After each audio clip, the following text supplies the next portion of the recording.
distinctive style, how he shot. It's long and slow and smooth. I was like, well, what if somebody shot Halloween in the style of 21 Grams or The Constant Gardener? It's immediately a different movie, even if it's the same movie. And as soon as I said that, people go, oh, now I see how that could work.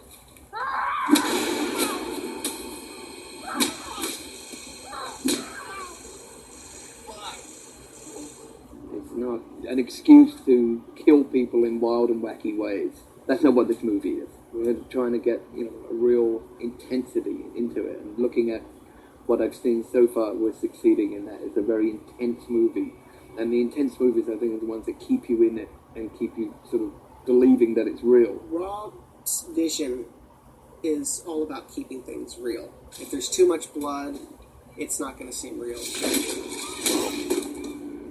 Well, I shot everything with 2 cameras. I had a real definite approach. I wanted Act 1, which was young Michael's years, to be all handheld and very raw and very rough.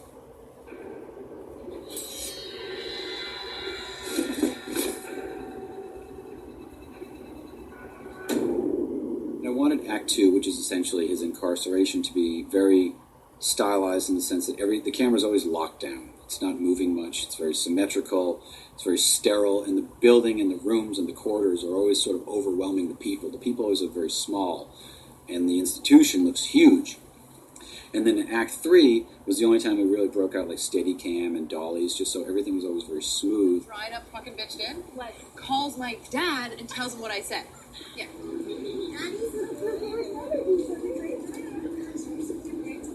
That's nice. Towards the back end of the movie, it kind of returns to the handheld style, like, the world of Michael has come to Haddonfield, so that, I didn't want it to be very blatant, like, wow, look at those camera moves, but just subtly to just, manipulate things as it moves along.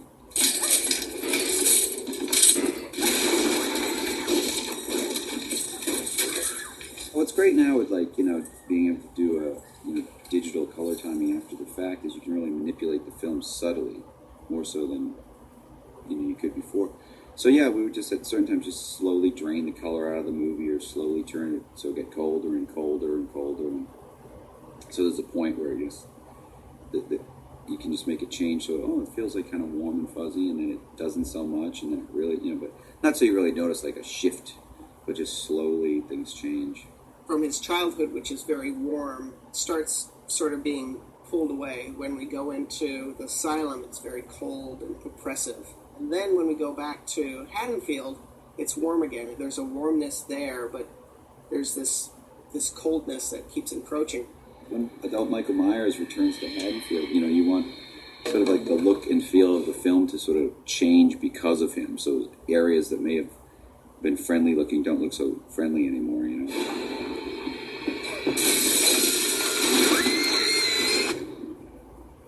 The biggest challenge always is to let Rob, and I've found this with his music, with his stage productions, with his records, is if we can allow Rob to realize his vision, then, everyone will be happy with the result.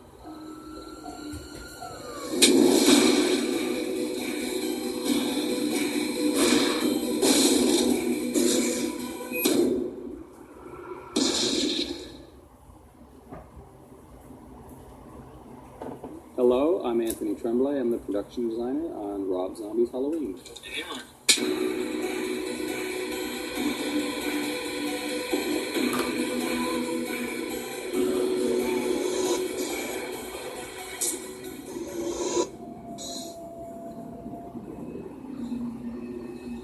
Well, I met Rob on Devil's Rejects. He has a very strong art and graphics background, so it's very easy to work with him. Rob is a very inventive director. He knows what he wants. He loves to get lots of input and loves to see choices. He filters out what he doesn't want. I just want to get more of this sort of texture into the floor. You know what I mean? Yeah. So that it's not just dirt or nice floor. Almost like this is our floor, and you can see dirt below it and above it. So it's really just like horrible.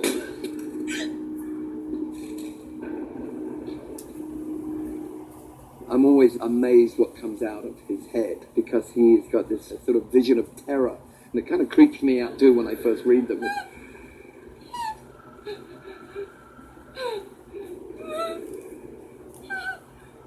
And then the next thing is to sort of see if we can get his vision realized. Ronnie White was found bound to a chair, White's neck slit wide open with a kitchen knife and stabbed numerous times in the face and chest.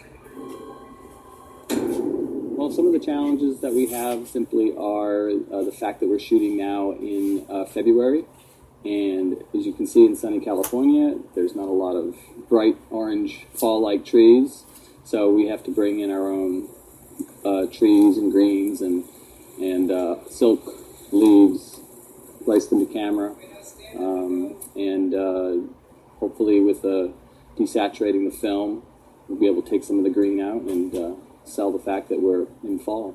Some of the key sets are the Myers house, which we've shot in already for 1978, and the art department is now in the process of putting about 17 years of age on that house, boarding it up, rusting the fence down, basically giving an overall age, stripping out some of the detail. And within that house, we're only using the foyer and the living room. The entire upstairs was shot in another location in the South Los Angeles area. It's hard to shoot in a location for too long, and we had to do all the exteriors for 1 week and go away. Plus, the second floor of that particular Myers house was not as large as we needed for the next major set is the Rabbit in Red, and we're doing that up in Castaic, and that's basically a complete redress of an existing building that we're using for an exterior as well.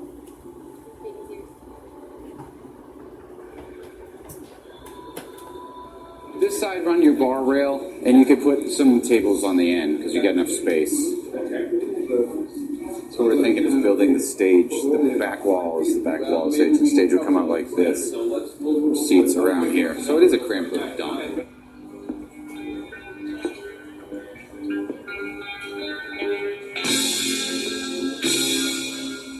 My favorite set. I don't think we've gotten there yet. I'm looking forward to building the sanitarium. We're building Michael's room, and we're making it match a hallway that's at this particular location. In the case of Michael Myers' sanitarium room, that's a completely constructed set. All the walls are wild. We can shoot any direction we like. It's freezing. Michael, what's going on? Michael, answer me. This location is South Pasadena. We're very close to the original location from the original film. And a lot of this was driven by budget and shootability. And trying to find a look, or several looks, that represented our area that we're trying to match, which is somewhere in Illinois. It's very easy to work with Rob. He knows what he is looking for. And I enjoy working with him immensely. Cut. Scott.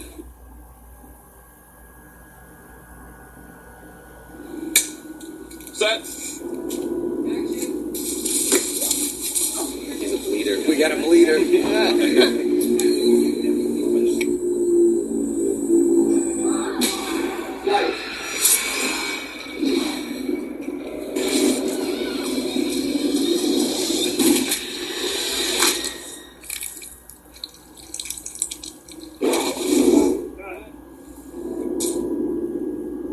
I'm Wayne Toth, the special effects makeup artist on the movie, and along with making all the Michael Myers masks, I was also in charge of all the special effects makeup involved in killing all of his victims in the film.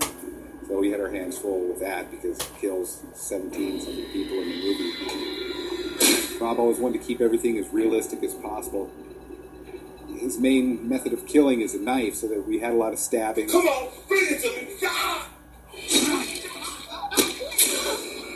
Basic blood gag, like the types we used on this film, we would custom make basically like a flat balloon out of latex that would have a slit in it or something like that, the shape of the weapon he happened to be using. This time was primarily a knife.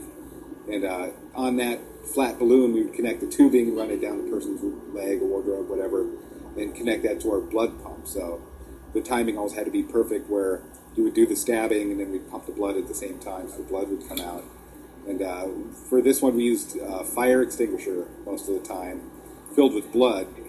It's the kind you normally fill with water, but you can repressurize it. So we had 2.5 gallons of blood and this fire extinguisher ready all the time. We would just connect onto the tubing and start pumping it as soon as someone got stabbed. We had one specific death, which was Ron, Michael's mother's boyfriend, and that was always planned that he would have his throat slit. So that one, we pre-made an appliance with the blood tubing underneath it and that type of thing. It's cool and refreshing.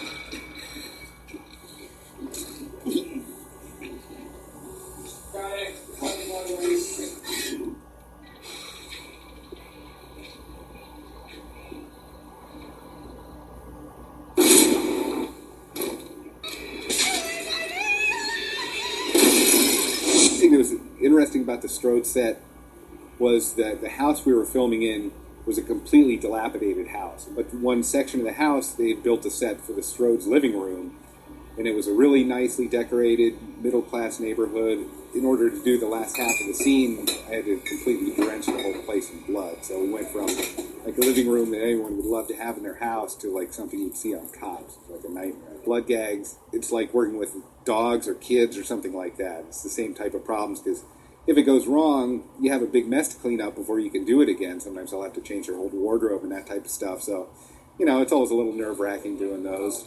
Make sure to try and get them right on the first try. Yeah, cut it. Oh, shit. Yeah. That's pretty good. Hello. Go ahead and stand straight up for us. Okay. There you go.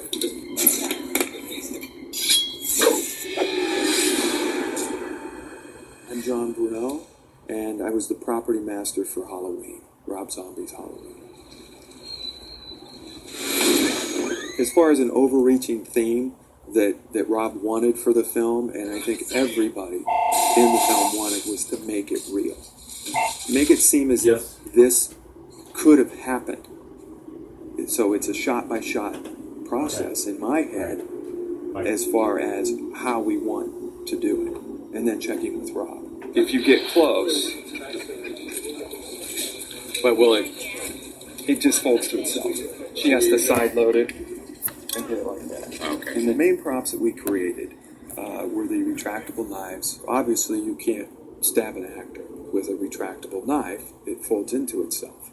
So it can look totally real when you add special effects makeup with Wayne Toth, and we add blood, and you have the right angle. You cannot tell. Oh, Anthony!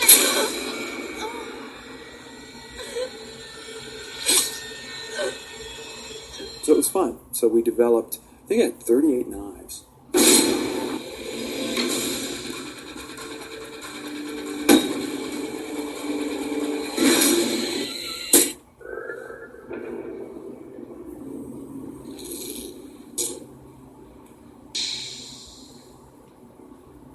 We're kind of doing our own thing on this. We're not reproducing anything from the original. A lot of the look is kind of based in the 70s. Sherry Moon Zombie, who plays the mother, Deborah, is very much 70s. She was great fun to dress because she's so beautiful and has such a great body.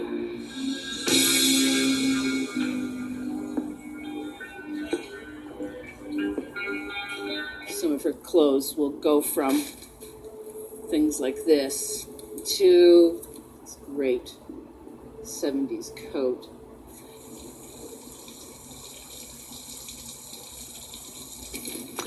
To the rabbit fur.